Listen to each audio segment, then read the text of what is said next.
Hi there. This is the Reddit Mailman. If you're new to the channel, please leave a like, comment and subscribe. Hope you will like my story for today. Today's story is titled, I, 29 female, was diagnosed with epilepsy last spring. I found out this morning that my husband started cheating on me right afterwards with multiple different women. We have 2 young kids. I'm so broken. This is the last possible thing I thought I had to worry about. I started having seizures about a year ago, and after a couple months I was diagnosed with temporal lobe epilepsy. Last summer was what I thought would be the worst time in my life. I was miserably ill from the seizures themselves and the side effects of my new medications. I had to quit my job because I couldn't drive and was too ill to work. There was a period of time that I couldn't even care for my own children without someone else there because it was too unsafe. I broke my foot during one seizure, and also had to heal from that. My husband started at a new job site soon afterwards because it had more available overtime and we needed the money. He made a new friend at work that he seemed to really click with. My husband and I have never been big drinkers, but he would occasionally socially drink before COVID. The new job site was in a large downtown city close to lots of bars. An occasional beer with lunch with his new friend turned into daily. After about a month or so, he started immediately cracking open a beer when he would get home from work. That turned into multiple beers after work until he would pass out on the couch before 9 p.m. We went from not even keeping alcohol in the house, to him stocking up on cases of beer constantly. I told him I was worried about how much he was drinking and that it was really unlike him. He told me that he was just stressed from my medical stuff, the kids, and working a lot. I thought we told each other everything. He's been my husband and my best friend. Midsummer I started finding hidden empty pints in the garage. He was distant with both myself and the kids. I asked him if he would go to couples counseling with me, and he did. We talked about how scary it was for him to watch me have seizures, and how he thought I was going to die. We talked about how miserable and useless I felt being unable to work and that I felt like a terrible mom for needing so much extra help with the kids. We talked about his drinking, and he admitted that it became a problem so quickly that it really scared him. He apologized for hiding it from me and agreed that he needed to seriously cut back or stop. He stopped drinking entirely, and I was so proud of him. He admitted to feeling depressed, and he went to his doctor to start medication, and again I was so proud of him. We continued therapy together, but things still felt off. Our intimacy was basically non-existent for the summer because I was so sick and he was working so much. I felt us growing apart and I was so scared and confused. I blamed myself for ruining our life we had with my illness. I blamed myself for him working himself to death and having to do so much extra work around the house. During the fall, he started alternating between praising the ground I walked on and acting bitter and resentful towards me. He stopped wanting to go to counseling together, but blamed it on the money. I was physically feeling much better at this point, and was pulling my weight with the children and the house again. We started having romance again, but it felt different.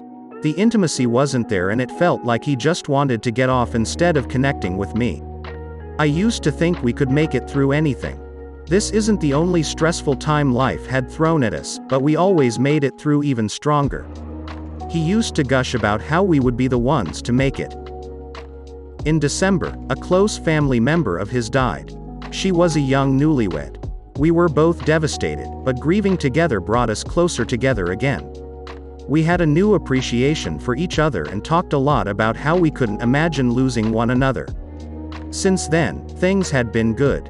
I have been seizure-free for 4 months. We were having intimate romance again, and making more time for just the 2 of us. He has been more active with the kids and talking more openly with me about his feelings. Last night, our toddler daughter fell asleep in bed with him, so I slept in a different room. I woke up early this morning to her crawling in bed with me with my husband's phone. He had turned on a show for her to watch and fell back asleep. I was cuddling her half asleep when she asked for help because she had closed out of the app. She had opened a bunch of tabs and was scrolling through his texts. She had gone back far enough that I could see a thread from his cousin who died, which is what caught my eye. I was about to go back to Netflix for my daughter when I saw a woman's name I didn't recognize, and the preview text said something along the lines of, "I can come over again after work tomorrow." I have never gone through his phone before, but something came over me and I couldn't help myself. I never had a reason to not trust him and normally respect phone privacy. I opened the thread and there were nudes of both my husband and a woman I don't know. They talked about ducking each other and I learned that he had been going over to her house after work last summer. He lied and told me he had been working late. I never questioned him, and never felt even remotely suspicious. I looked at more texts and found the same kind of stuff from 4 different women last summer. Nudes, them talking about ducking again, them making plans after work. I couldn't even believe it and went completely numb. While I was at home, ill and caring for our children, with the help of his mother, he was ducking other women on his way home. I praised him for working so hard and staying late to make more money, but in reality he was cheating on me. The most recent one was from September 2020. There were nudes that he had taken in our bathroom, presumably with myself and the kids home. I woke him up in tears and he asked what was wrong, but then saw my phone in his hand and his face went pale. I was sobbing and couldn't even get words out. He jumped straight to asking me why I went through his phone and had the audacity to act angry about it. I told him how it happened and he started spewing lies at me. He told me he only sent pictures and never had romance. I told him I knew that was a lie. He jumped to it being a one-time mistake. I told him I knew that was a lie. Then he blamed it on the drinking and said that he stopped seeing any of them after he stopped. I told him he was either lying about that, or lying about when he stopped drinking. He just looked at me and said a half-assed sorry. I went back to the kids and he stayed in bed all day. I tried to play it cool so that the kids wouldn't see me upset. I got them to bed and broke down in the spare bedroom. He came in and I couldn't even look at him. All he said was, "I want to fix this." I told him I didn't even know who he was anymore and that I can't trust anything he says. I asked how he could possibly do this to me, and he said nothing. I told him that of all people, I never expected him to hurt me this much. I told him I blindly trusted him and he made me look like a fool. All he said was, "Sorry," and went back to our room. I can't even believe this is happening. He was my rock and my best friend. I thought we were going to be married forever. I can't stay with him after this. I almost wish I could, because the last thing I want is to get a divorce and put the kids through this, but I can't. I feel sick and just keep seeing the pictures and texts in my head. I don't know who he is anymore. I don't know what to do. I can't believe this is actually happening. Here are some comments from our community. SD Gunner 20200 said, "I am sorry. Breathe. Give yourself time and go to individual counseling. Stay in the other bedroom or make him move in there. Focus on you, your needs and your kids. Hang in, it gets a little easier over time." Threw away my dead heart commented, "I'm sorry for your pain.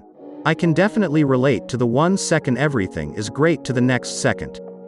I can't even give it words that explain the pain. A knockout blow would be better, because you would be out. This hurts. This Redditor fam will be here for you, but with this happening on top of everything else you are dealing with, I recommend professional help if you can pull it off. Hang in there. Focus on you and your daughter. I hope you find peace." Izzy4162305 says, "I'm so sorry this is happening. You don't deserve any of it. Please get tested for STDs immediately, and insist he do the same. Insist he be honest with your physician and his about his conduct, because they will need that information to make future testing and monitoring decisions. Also, please at least consult with a lawyer. You may decide to stay together, but you need to protect yourself now, both for yourself and for your kids." Elray43 gave us a long reply. "As someone who has going through what you're going through, I also have kids with my soon-to-be ex-wife. She also has a disability that doesn't allow her to hold a job. I understand completely what you feel. You two may have this whole life built together, but please don't try and work this out. She said to me that they only texted each other. When they say that's all they did, I compare it to when people get busted stealing. Oh, that's all I was going to steal. They would have taken as much as they could have if given the chance. Meaning, how many more women, men would they have cheated on you, me with, if they hadn't gotten busted? Cheating is no different, and they got busted. It ruined my ability to fully trust her. I couldn't let go of that constant feeling of, is she lying to me right now?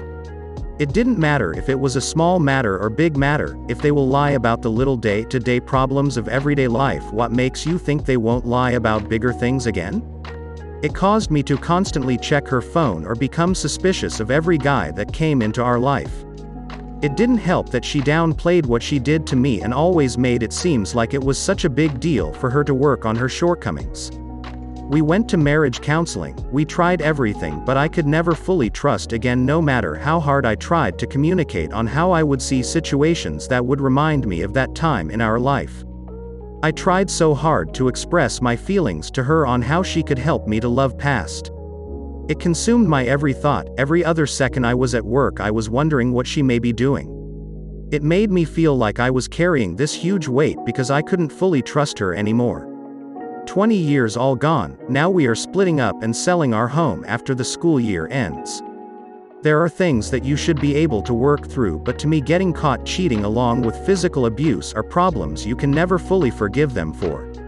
I'm a car guy, so my analogy of trust is like this: when you see a beautiful car get into a bad accident, then get repaired. You know that car is never going to be the same car that it was before. You know it won't drive the same, feel the same. When you step on the gas, it gets going real fast. You worry about your safety in case of another accident, so you back off of it cause you can never fully trust that car. You as the owner know it will never be original, and that takes away from the car. Same with marriage, it will never be the same. You will never look at him with as much love as you had for him before you found out. There will always be a slight hesitation when it comes to fully believing them when they say, it will never happen again, or, I promise. They don't hold the same weight in your heart. I'm so sorry you had this happen. Thank you for reaching the end of this video. I will post a follow-up once our OP gives us an update. Again, please leave a like, comment, and subscribe for more new Reddit stories. Thank you. Stay safe, be positive, and have a nice day.